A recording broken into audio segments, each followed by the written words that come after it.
How can they hear without a preacher? How can he preach lest he be sent?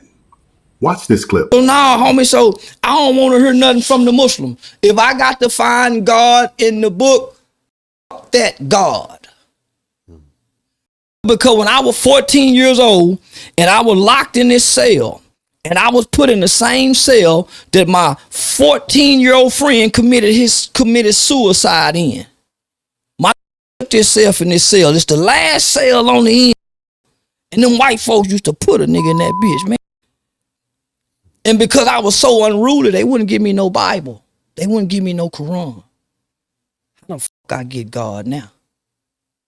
I'm beating on the door. How I get God?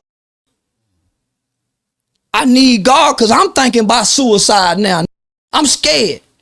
How do I access God? And I ain't got the book. Do I got to wait till they give me the book to get God? I might kill myself like my nigga did. Do I got to wait for the preacher? How do I get God? So fuck that book. And I need the spirit. The spirit don't rise through the book.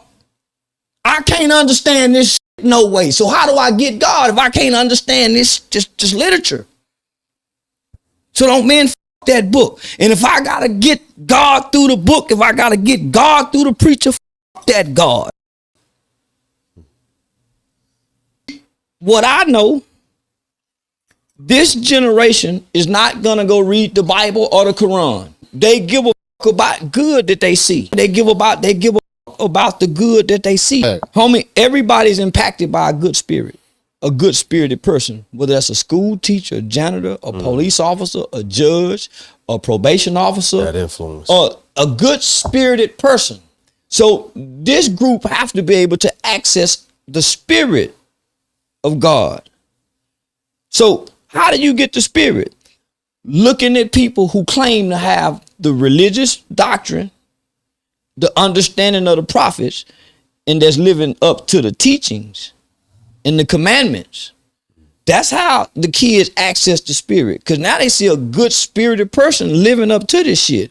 So the individual who's talking, I believe this, then you're the Bible. You're the Quran. So when I look at these living Qurans and these living Bibles who say they're Muslim and they're Christian and they believe this, they actions don't align with what they believe. I used to go to church with my mother for years. I used to watch my mama go by the sermons that the preacher would say after church. I watched that word of God and that belief system transform a woman's life. My mother just got married 4 years ago. I've never seen a man come out my mother's bedroom. I ain't never seen my mother drunk. I never heard my mother curse out anybody. I watched my mama get saved in 1988, 89. And I remember saying, man, mama tripping. And I remember when I became Islam and me and my mother would have a battle of gods. My mother would say, well, you believe what you believe, son. I believe what I believe, and let's see who God wins. I would say, mama, these white people is going to send me to prison. My mama said, yeah, but your God, but my God say that the judge's heart can change that day. So I would be arguing with my mother with these different religious beliefs. But everybody who I saw believe this didn't live like mama. Word. I've never heard my mother say anything bad about my father, whether he deserved it or not. I watched my mother, who my grandmother was born in the 30s, the 40s, who got hooked on heroin during the heroin epidemic during the 50s and the 60s. I watched my mother prayers and her God get grandmama off crack. I watched my Aunt B get hooked on crack when crack came in the early 80s. My Aunt B lost all of her kids to CPS. I watched my mama and her God pray to get Aunt B off crack, overcome cancer, and get all the kids out the foster care system and restore her back to her kids. Not only that, I watched mama then look at her 2 boys. Me at 14 with a murder case, and then my brother at 17 with a capital. We both got capital murder cases.